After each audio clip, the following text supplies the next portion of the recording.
Hey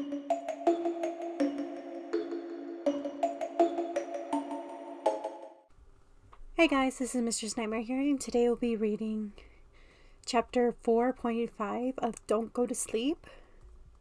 Before we get started, please hit that like button, comment, subscribe to this channel if you guys want more creepypasta fanfictions out there. Until then, let's get started. Later at the hospital, the doctor told me that the damage in my wrist was severe, that he wanted me to stay in the hospital for a few days.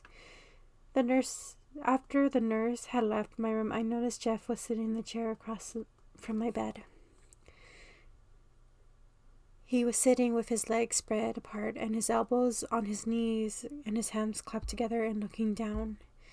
He looked like a mixture of sad and angry. This very unsettled me. "Jeff, are you okay?" I asked as he was silent for a moment. Then all of a sudden he muttered, "I'm sorry." His voice was deep and low. "Pardon?" "I'm sorry, okay?" His voice raised, sounding a bit angry. Sorry for what?" I asked, a little confused in my voice, as he was silent for a moment, as he stood, keeping his eyes connected with away from me as he walked towards the window and stared outside. "I'm sorry. I couldn't get to you in time. I shouldn't have left the grounds." His response surprised me. "Jeff, it's not your fault." "It is. I'm the one who said that I would protect you, and yet here you are, in the fucking hospital. Because of that bitch that broke your wrist," he yelled. His yelling frightened me, but I stood my ground. "Jeff, stop it. Like I said, it's not your fault. This isn't the first time she has done this to me." Then I realized what I said and covered my mouth. Jeff was silent, and he turned to me with a shocked look in his face. "What? She did this before? How? When?" Jeff suddenly became anxious to know. I sighed and began to explain the story. When I was and Brooke were in the 4th grade, I had a group of friends playing a game to the point where guys were climbing the tree. I and Brooke started having an argument about the game. It got to the point where we were hitting each other. It got so bad that she pushed me out of the tree and fell, and I broke my wrist, and all Brooke did was stay up in the tree, laugh, saying I win. Once I finished my story, Jeff's jet black hair covered his eyes as he looked like he was about back to the mixture of sad and angry feelings. "Jeff," I asked, a little concern in my tone. He looked out the window and sighed. I was a little worried now because I have no idea what he was going to react. He just stood there with no expression on his face. Then he turned and made his way towards my bed.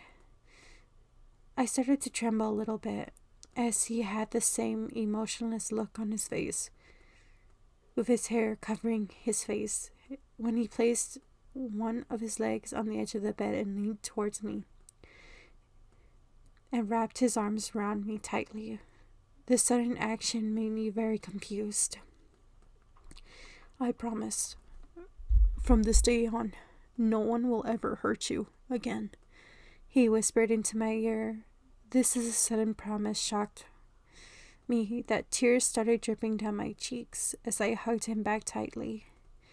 I never heard this from anyone before. That filled me with all sorts of emotions that I couldn't explain. Jeff pulled away and started wiping off my tears with his hands as he cupped my face and looked into my eyes. "Please, no more crying. It doesn't suit you," Jeff said slightly as he smiled slightly at me. This caused my face to blush. Then suddenly Jeff began to lean closer to my face as his eyes began slightly to close. I think he was going to. My thoughts were cut in my head as his face got closer. His lips were inches from mine. Then suddenly there was a knock on the door. I woke from the sudden daze. Come in, I said to the nurse who entered. Sir, I'm sorry, but I have to ask you to leave. The hospital is closing, and I have to get her some medicine. The nurse simply said. Jeff did not look happy, but he sighed in defeat. All right, just give me a minute, Jeff told the nurse as he turned his attention back to me. I'll be back first thing in the morning. In the meantime, I'm going back to do a bit of research on what's going on with your nightmares and more information on Mind Freak, Jeff said. Okay, be safe, I simply put. I will, I promise. Also, don't worry, I won't be leaving you here alone. I was a little confused about what Jeff said as the nurse told him again to leave before he did. Jeff planted a kiss on my forehead and whispered goodnight to me. As soon as he left the room, I began to wonder what he meant by not leaving me alone. Why does my face feel warm all of a sudden? My heart was beating so fast all of a sudden as well. Jeff walked out of the building a few feet away as he spoke to a familiar stranger. I want you to keep an eye on her for tonight. Can you do that?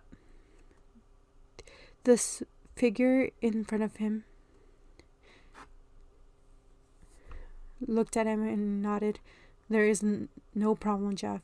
I'll keep her safe. The figure said with confidence. Good. She's on the second floor, room 238. I'm trusting you, Jeff insisted. Don't worry, Jeff. You know I can handle this. All right. Thanks again, Jeff said as he walked off for the night. The thought of Jeff leaving you kind of scared me. Because if I had nightmares again, he won't be there to calm me down.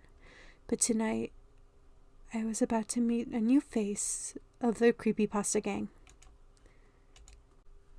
Hey, you made it to the end of the video. I'm glad. If you want more Ben Drown love stories, check out the playlist that will be popping up soon. Also, if you want any more fanfictions narrations, please check out my other channel, Reading with Blade, which has multiple fanfictions up already.